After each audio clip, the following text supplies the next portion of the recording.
میں ہوں آپ کی ہوسٹ عشاء رحمان اور آپ مجھے دیکھ رہے ہیں FM4K ٹی وی کے پروگرام ناز برداریوں میں، جو پاکستان کا سب سے معتبر حالات حاضرہ کا پروگرام ہے۔ اس پروگرام میں ہمیشہ کی طرح میرے سوالات کے جوابات دینے کے لیے، ان پر اپنا بے لک تجزیہ کرنے کے لیے میرے ساتھ اسٹوڈیو میں موجود ہے ہمارے ملک کے ممتاز دانشور سینئر کالم نگار تجزیہ کار ادریس ناز صاحب۔ السلام علیکم سر۔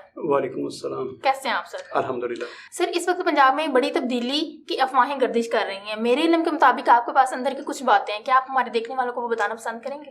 عشاء، پنجاب میں نہیں پورے پاکستان میں تبدیلی کی افواہیں تھیں۔ پنجاب میں تو یہ کہ جو اتحادی حکومت ہے اس وقت کی، اس میں وہ بڑے متحرک تھے۔ چوری شجاعت حسین صاحب کے بیٹے جو ہیں وہ اور طارق بشیر چیمہ کو متحرک کیا گیا مسلم لیگ کاف کی طرف سے۔ اچھا، مسلم لیگ کاف کے جو لوگ ہیں 5 MPs میری اطلاعات کے مطابق چوری شجاعت حسین صاحب سے جا کے مل چکے ہیں، اور انہوں نے یقین دلایا چوری صاحب کو کہ چوری صاحب آپ جو حکم کریں گے ہم اس کے مطابق چلیں گے۔ بصورت دیگر چوری شجاعت حسین صاحب نے کہہ دیا تھا کہ میں سب لوگوں کو نااہل کروا دوں گا۔ اب آنے والے چند دن میں بڑی گیم ہونے جا رہی ہے پنجاب میں، تو اس پہ تو بہت سارے پروگرامز ہو چکے ہیں، بہت سارے ٹی وی چینلز اس پہ پروگرام کر لیے ہیں، بہت سارے اینکرز ہیں جو اس پہ بات کر چکے ہیں۔ یہ تجزیہ جو ہے یہ کوئی نئی بات نہیں ہے۔ اب ہم نے سب سے پہلے یہ کریڈٹ ہے کہ ناز برداریہ میں سب سے پہلے اس تبدیلی کا پروگرام جو ہم نے کیا تھا اس کے 24 گھنٹے کے بعد دوسرے لوگوں تک یہ خبر پہنچی تھی۔ آج جو خبر ہم اس میں بریک کرنے جا رہے ہیں، جو آپ نے کہا کہ آپ کے پاس کچھ انفارمیشن ہے وہ آپ شیئر کریں، وہ انفارمیشن ابھی تک لوگوں کے پاس نہیں ہے۔ الحمدللہ یہ آپ کے چینل کا اعزاز ہے کہ سب سے پہلے آپ خبر شیئر کرتے ہیں۔ پہلے میں اس کا پس منظر بتا دوں، پھر میں اپنے دیکھنے والوں کو وہ خبر بتانا چاہتا ہوں کہ وہ خبر کیا ہے۔ اچھا، خان صاحب ہیں، ان کی طبیعت میں دن بدن آپ دیکھ رہے ہیں اگریشن بڑھتی جا رہی ہے، کیونکہ دن بدن ان کی پاپولیرٹی میں اضافہ ہوا ہے۔ خان صاحب وہ بندے ہیں، یہ خدا کا فضل ہے ان پہ، کہ مطلب وہ غلط بیان دیں وہ صحیح بیان دیں، ان کا بیانیہ، ان کا نیریٹو جو ہوتا ہے وہ ان کے ووٹرز، ان کے سپورٹرز اپنا لیتے ہیں اور اس پہ کھڑے ہو جاتے ہیں، سٹینڈ لے لیتے ہیں۔ پھر آپ انہیں لاکھ دلائل بھی دے تو وہ اس بیانیے سے ہٹتے نہیں۔ یہ خان صاحب خوش قسمت ترین لیڈر ہیں۔ جتنی پاپولیرٹی اور جتنی محبت انہیں مل رہی ہے تاریخ میں بہت کم ملتی ہے۔ میں نے پہلے بھی عرض کیا کہ اتنی محبت ذوالفقار علی بھٹو اور محترمہ بینظیر بھٹو کے حصے میں ہی عام پالیٹیشین جو ہیں ان کی بات ہو رہی ہے۔ اور اس کے بعد بڑی جوڑ توڑ کر کے نواز شریف صاحب نے وہ 2/3 اکثریت والی وہ ساری محبت ایک طرف ہے۔ اچھا، ان کو بڑی پاپولیرٹی ملی خان صاحب کو۔ اب خان صاحب اس طاقت کو سمجھ نہیں پا رہے کہ ان کے پاس کتنی بڑی طاقت ہے۔ جیسے آپ دیکھیے نا، ایک مثال دی جاتی ہے کہ گھوڑا بہت طاقتور ہوتا ہے، لیکن آپ اسے ایک پلاسٹک کی کرسی کے ساتھ اگر اس کی رسی باندھ دیں تو وہ سارا دن اسی جگہ پہ کھڑا رہتا ہے، وہ سمجھتا ہے میں بندھا ہوا ہوں۔ اسے پتہ ہی نہیں کہ ایسی تو 10,000 کرسیاں بھی ہو تو میں انہیں گھسیٹ کے لے جا سکتا ہوں، توڑ کے رکھ سکتا ہوں، لیکن وہ سمجھتا ہے میں بندھا ہوا ہوں۔ تو خان صاحب اسی طرح ان کے پاس طاقت ہے، لیکن اس طاقت کے استعمال کی انہیں سمجھ نہیں آ رہی میں نے استعمال کیسے کرنا ہے۔ خان صاحب نے محاذرے شروع کر دی، اور ہم ہر روز بات کریں کہ اسٹیبلشمنٹ کے ساتھ ان کی جو محاذرہ ہے، عدلیہ کے ساتھ جو ان کی محاذرہ ہے، اور جو آپ کی بیوروکریسی کے ساتھ ان کی محاذرہ ہے، اس وقت نقطۂ عروج پر ہے۔ سیاسی محاذرہ تو ہوتی ہے سیاستدانوں کے درمیان، یہ نقطۂ عروج پر ہے۔ اب دونوں فریقین نے جو اپنا پیپر ورک مکمل کیا نا، یہ حیران کن بات ہے، یہ شیئر کرنا ہے۔ اچھا، اب خان صاحب کو یہ تھا کہ میں جلسے کر کے اپنا دباؤ بڑھا کے تو تبدیلی لا سکتا ہوں، اور میں نے مجبور کر دوں گا کہ یہ الیکشنز کریں۔ خان صاحب پہلے اس بات پہ تلے ہوئے تھے کہ نومبر کسی صورت میں نے نہیں آنے دینا۔ نومبر میں نے آپ کو بتایا تھا کہ پاکستان میں جب انہوں نے حکومت سنبھالی ہے نا، تو یہ اپنے ناظرین کو جو نئے دیکھنے والے ہیں ان کے لیے ریپیٹ کر رہا ہوں یہ چیزیں، انہوں نے جو اب تک آپ سمجھ لیں کہ ان پاپولر فیصلے جو کیے ہیں، جو انہوں نے وہ عوام میں غیر مقبول جو فیصلے کیے ہیں اس اتحادی حکومت نے، وہ کیا تھے؟ مہنگائی بے تحاشا کر دی، بجلی کے بل اس ماہ میں جو آنے ہیں اکتوبر میں وہ ہم سے ادا نہیں ہونے، یہ پہلے سے ہمیں بتا دیا گیا ہے، پیمرا کی طرف سے جو اس کے ذرائع ہیں انہوں نے بتایا، وہاں پہ جو اہم ترین لوگ ہیں انہوں نے بتایا بجلی بہت مہنگی کر دی گی، پیٹرول بہت مہنگا ہوا، چیزیں اشیاء خرد و نوش مہنگی ہوگی۔ اور جیسے عمران خان صاحب کو کرونا نے آ لیا تھا نا ان کے دور اقتدار میں، شہباز شریف صاحب کی حکومت نے سیلاب نے آ لیا ہے، تو ان پر بھی ایک ایسی ہی آفت آ پڑی ہے، ایسی ہی ایک قیامت ٹوٹ پڑی ہے کہ ان لوگوں کی بحالی ایک بہت بڑا مشکل مرحلہ ہے۔ پہلے ہی یہ بیچارے کچھ نہیں کر پا رہے تھے، اب اوپر سے ان لوگوں کی بحالی ہے، اگر ان کو بحال نہیں کرتے ہیں تو ظاہری بات ہے ان کی ساکھ پہ اثر پڑے گا، فرق پڑے گا۔ اور مہنگائی نے پہلے ہی جو انہوں نے مہنگائی کی اور غلط پالیسیز کی، جو جن کو یہ مشکل فیصلے کہہ رہے ہیں، انہوں نے مسلم لیگ نون کو اور اتحادی حکومتوں کو ہلا کے رکھ دیا، بالخصوص مسلم لیگ نون کو۔ انہوں نے اس لیے یہ فیصلے کیے کہ ایک تو chairman election commission of Pakistan انہوں نے وہ لے گا، چیف الیکشن کمشنر انہوں نے لے کے آنا تھا، چیئرمین نیب لے کے آنا تھا، اور سب سے بڑی جو بات تھی نومبر میں جنرل قمر جوہر باجوہ صاحب جو ہیں ان کی ریٹائرمنٹ ہو رہی ہے اور ان کا جانشین لے کے آنا تھا۔ اچھا، عمران خان صاحب چاہتے تھے کہ نومبر ہر صورت میں کروں اور نومبر میں اپنی مرضی کا جنرل یعنی کہ جنرل فیاض حمید صاحب کو لے کے ہوں. اور اتحادی یہ سمجھ رہے تھے اس وقت کی اپوزیشن اور آج کے اتحادی حکومت والے جو وفاق میں حکومت کر رہے ہیں وہ سمجھتے تھے کہ اگر عمران خان صاحب اپنی مرضی کا جنرل لے آتے ہیں چیف آف آرمی اسٹاف تو اس کا نتیجہ یہ نکلے گا کہ پھر اگلے 15 سال تک عمران خان صاحب کو کوئی نہیں ہلا سکے گا. اچھا، انہوں نے تعجیل کی، جو بھی کیا، جو سازش عمران خان صاحب کہہ رہے ہیں انہوں نے فوری طور پر یہ مناسب سمجھا کہ ہم یہ 3 کام ہم خود کر لیں تو اس طرح سے ہم عمران خان صاحب کی پاپولیرٹی جو ہے اس کو بیٹ کر سکتے ہیں، ورنہ ہم نہیں کر سکتے. اب فیصلہ ہوا، اب نومبر آ رہا ہے، 1 مہینے کے بعد نومبر ہے. یہ ہم سپٹمبر سے گزر رہے ہیں، آدھا سپٹمبر گزر گیا اور اس کے بعد اکتوبر اور پھر نومبر ہے. 1.5 مہینہ باقی ہے صرف، اور درمیان میں 1 مہینہ. اچھا، 1 مہینے کے بعد جنرل قمر جاوید باجوہ صاحب کا جانشین چننا ہے، اس کو نامزد کرنا ہے، اس کی تعیناتی ہونی ہے. تو حکومت نے جو اتحادی ہیں انہوں نے جنرل ندیم احمد انجم صاحب، یہ بڑے پروفیشنل جنرل ہیں، اس پہ ہم پھر کبھی بات کریں گے، لیکن ان پہ انہوں نے پورا اتحادیوں نے ہوم ورک کر لیا ہے کہ ان کو ہم لے کے آئیں گے.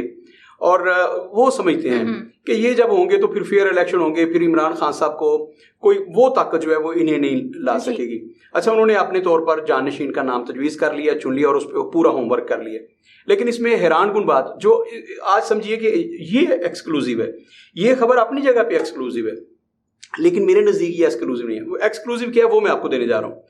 جب انہوں نے یہ کر لیا تو عمران خان صاحب تک اس کی اطلاع پہنچ گئی. انہیں بھی پتا جب ہم تک اطلاع پہنچ جاتی ہے، بھائی کوئی نہ کوئی سورس تو ان کے پاس بھی نا جو آرمی میں بیٹھے ہیں، بلکہ ان کے تو بہت سارے لوگ بیٹھے ہیں، بہت سارے دوست ہیں ان کے. تو گیٹ نمبر 4 سے یہ خبر ان تک بھی پہنچ گئی. وہ خبر یہ جب ان تک پہنچی تو انہوں نے پھر ایک عمران خان صاحب نے بیک فٹ پہ گئے. انہوں نے کہا کہ جب تک اگلے الیکشن نہیں ہو جاتے اور اگلی حکومت نہیں آ جاتی تب تک نئے چیف آف آرمی اسٹاف کی تعیناتی نہ کی جائے، اس کو پینڈنگ کر دیا جائے اور جنرل قمر جاوید باجوہ صاحب کو ایکسٹینشن دے دی جائے تب تک جب تک اگلی حکومت نہیں. یہ فیصلہ کہ اگلے چیف آف آرمی اسٹاف کون ہوں گے یہ فیصلہ اگلی حکومت آ کے کرے. اچھا، ویسے یہ اصول کے مطابق تو ٹھیک نہیں ہے، کیونکہ یہ نومبر میں جا رہے ہیں تو نومبر میں جو بھی حکومت ہو وہ فیصلہ کرے. اچھا، یہ کوئی عبوری سیٹ اپ تھوڑی ہے کہ عبوری سیٹ اپ ہے جی یہ فیصلہ نہ کرے وہ آنے والی حکومت پہ چھوڑ دے. یہ منتخب نمائندے یہ 2018 میں جیت کے آئے تھے، جیسے خان صاحب اور ان کی پارٹی جیت کے آئی تھی. یہ الگ بات کہ ان ہاؤس تبدیلی آئی اور یہ لوگ آگے، جیسے بھی آگے اس پہ بات نہیں ہو رہی. آگے ہیں یہ، اب یہ فیصلہ لینا ان کا حق بنتا ہے، ان کا رائٹ ہے. لیکن خان صاحب یہ چاہتے ہیں کہ یہ کسی صورت بھی نئے چیف آف آرمی اسٹاف جو ہیں وہ یہ حکومت تعینات نہ کر کے جائے، ان کی تعیناتی یہ حکومت نہ کرے، اسے پینڈنگ کر دیا جائے. اور حیران کن بات یہ پہلے کہہ رہے تھے کہ جنرل قمر جاوید باجوہ کو یہ اپنا اس وقت سب سے بڑا مخالف سمجھتے ہیں، سب سے ان کے خلاف انہوں نے بہت ساری تقاریر کی ہیں اور بلکہ ہر تقریر میں ان کا ذکر کیا اور نیوٹرلز کہہ کے ان کو مخاطب کرتے رہے کہ آپ اب نیوٹرلز یہ کریں، اب نیوٹرلز یہ نہ کریں. یہ خان صاحب کہتے رہے. اب خان صاحب کہہ رہے ہیں کہ اسی نیوٹرل کو آپ ان کو گھر نہ جانے دیں، جو پہلے یہ کہہ رہے تھے کہ فوری طور پر. اب یہ کہہ رہے ہیں کہ جب تک اگلی حکومت، کیونکہ انہیں یقین ہے کہ اگلی حکومت میری ہوگی، یہ انہیں یقین ہے، میں ان کے یقین کی بات کر رہا ہوں، مجھے یہ اپنے یقین کی بات نہیں کر رہا. خان صاحب اپنی پاپولیرٹی کو دیکھتے ہوئے سمجھتے ہیں کہ وہ بھاری اکثریت سے چونکہ 2023 کے الیکشن میں آ جائیں گے، اپنی حکومت بنانے میں کامیاب ہو جائیں گے، اس لیے یہ کام وہ کریں. خان صاحب بیک فٹ پہ چلے گئے. انہوں نے کہا جی کہ قمر جاوید باجوہ صاحب کو آپ ایکسٹینشن دے دیں. قمر جاوید باجوہ صاحب اس وقت تک یہ کام کریں جب تک اگلی حکومت منتخب ہو کے یہ فیصلہ نہیں لے لیتی کہ کون سا چیف آف آرمی اسٹاف ہوگا. خان صاحب واپس چلے گئے. اب بڑی دلچسپ صورتحال ہے. خان صاحب نے یہ فیصلہ کیوں کیا یہ سمجھنا بہت ضروری ہے. اچھا، خان صاحب سمجھتے ہیں کہ جتنا نقصان قمر جاوید باجوہ صاحب نے خان صاحب کا کرنا تھا وہ تو انہوں نے کر لیا ہے، اس سے زیادہ نقصان نہیں کر سکتے کہ مطلب راتوں رات ان کی حکومت کو تبدیل کروا دیا. اور جس کو وہ ڈنڈورا پیٹ رہے ہیں کہ ایک خط آیا اور میرے خلاف سازش ہوئی، وہ سمجھتے ہیں کہ قمر جاوید باجوہ صاحب نے وہ سازش جو ہے وہ کامیاب بنا دی ہے. تو جتنا ان کا نقصان ہونا تھا یہی کرنا تھا نا، ان کی حکومت ختم کر دینی تھی. وہ سمجھتے ہیں وہ تو نقصان میرا ہو گیا ہے، اب مزید نقصان نہ ہو میرا. یہی رہے انہی کے ہوتے ہوئے الیکشنز ہوں. اور عمران خان صاحب کو لگ رہا ہے، ان کو لگ رہا ہے کہ جتنی پاپولیرٹی اس وقت پبلک میں میری ہے، میں تو 2/3 اکثریت سے آ جاؤں گا اسمبلی میں اور بھاری اکثریت کے ساتھ آؤں گا اور پھر میں اپنے آزادانہ فیصلے کروں گا. یہ چیز تھی جس نے خان صاحب کو یہ کہنے پر مجبور کر دیا کہ نئے چیف آف آرمی اسٹاف کا تقرر جو ہے وہ ابھی پینڈنگ کر دیا جائے، اسے ملتوی اور التوا میں رکھا جائے.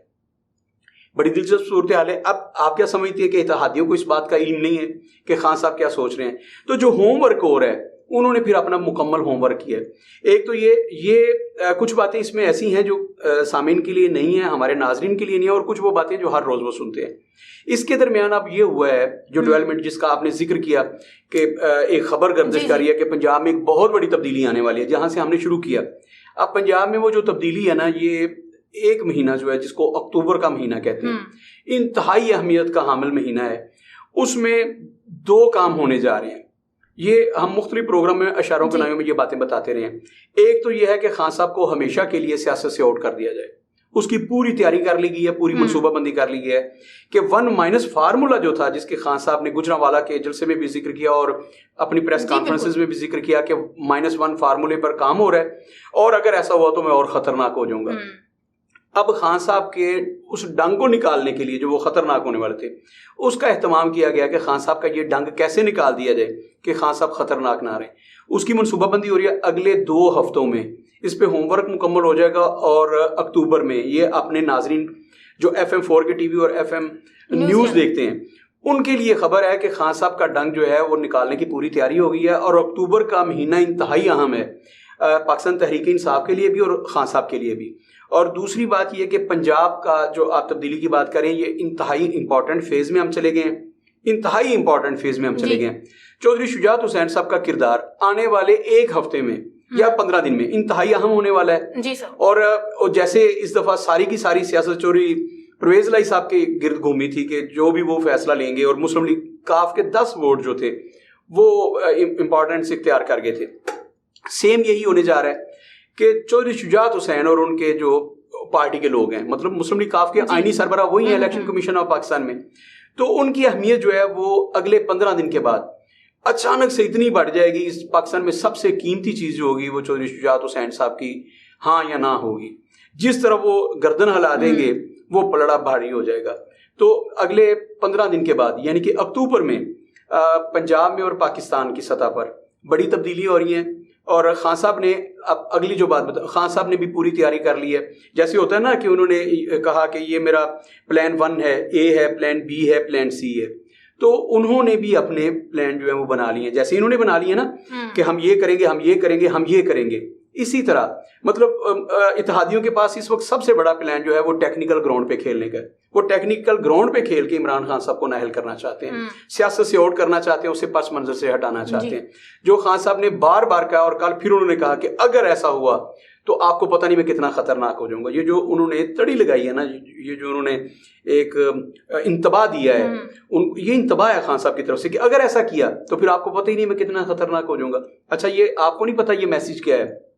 لوگوں کو یہ ہے کہ وہ بڑے بڑے جلسے کریں گے, ریلیاں نکالیں گے. نہیں, آپ کو پتہ ہی نہیں ہے کہ ایک چیف ایگزیکٹو کے پاس کتنے راز ہوتے ہیں. تو یہ جو انہوں نے کہا نا میں بڑا خطرناک ہو جاؤں گا, ذرا دھیان میں رکھیے گا خان صاحب نے کس پیرا میں کہا ہے. یہ کسی کو میسج پہنچایا ہے, کچھ اداروں کو, کچھ شخصیات کو, کہ آپ کو پتہ ہی نہیں پھر میں کتنا خطرناک ہو جاؤں گا. اچھا, خان صاحب نے پہلے 1-2 پتے کھیلے ہیں IMF کے موقع پر, انہوں نے وہ پتے کھیلے ہیں, مطلب اتنا خطرناک ہو جاؤں گا کہ میں آپ کو دیوالیہ بھی کروا سکتا ہوں, میں کچھ بھی کروا سکتا ہوں. یہ ساری چیزیں اس کو مد نظر رکھیے گا. اچھا, یہ نہیں کہ یہ ان چیزوں کا صرف مجھے علم ہے, جو آپ کہہ رہی تھی کہ آپ کے پاس کچھ. خان صاحب اگر انہوں نے یہ کہہ دیا ہے, جہاں انہوں نے پیغام ڈلیور کرنا تھا وہاں پہنچایا ہے, ان اداروں تک, ان شخصیات اگر پیغام پہنچے ان تک مکمل پہنچ گیا, پورا ابلاغ ہوا ہے کہ خان صاحب کیا کہہ رہے ہیں کہ تب میں زیادہ خطرناک ہو جاؤں گا. خان صاحب انٹرنیشنل ریلیشنز جو ہیں ان کو استعمال کرنے کی دھمکی بھی دے رہے ہیں, اپنی پاپولیرٹی کی بھی استعمال کرنے کی دھمکی دے رہے ہیں. یہ ساری چیزیں, اور انہوں نے بھی پوری پلاننگ کر لی ہے خان صاحب نے. انہوں نے بھی اپنا پلان A, پلان B اور پلان C جو ہے اسے مکمل طور پر اس پہ ہوم ورک ہے, اسے تیاری کر لی ہے. مثال کے طور پر خان صاحب کے پلان میں یہ بھی شامل ہے کہ اگر اب چودھری پرویز الہی صاحب کی کورٹ سے گیند نکل کر چودھری شجاعت حسین کورٹ میں گیند جاتی ہے تو پھر ہم نے یہ کرنا ہے کہ پنجاب کی اسمبلیاں ڈیزالو کر دینی ہے. صدر پاکستان اوپر ان کے بیٹھے ہیں. جی بالکل. ہم خیبر پختونخوا کی اسمبلیاں ڈیزالو کر دیں گے. اب دیکھیے ان کے پاس ایک آپشن ابھی باقی ہے عمران خان صاحب کے پاس. اب ان کی سمجھ میں یہ تو آ گیا کہ الیکشن یہ جلدی کروا نہیں رہے, کسی صورت بھی جلدی الیکشن نہیں کروا رہے, ہم اسمبلیوں سے آگے. خان صاحب کے پاس بہت بڑا آپشن تھا نا کہ قومی اسمبلی سے باہر نکل آتے, اور اتنی بڑی تعداد میں الیکشن کروانا ممکن نہیں تھا. اور وہاں بڑی دلچسپ صورتحال ہے کہ جن لوگوں کو الیکشن کمیشن آف پاکستان نے اسپیکر کے کہنے پر ڈی نوٹیفائی کر دیا تھا,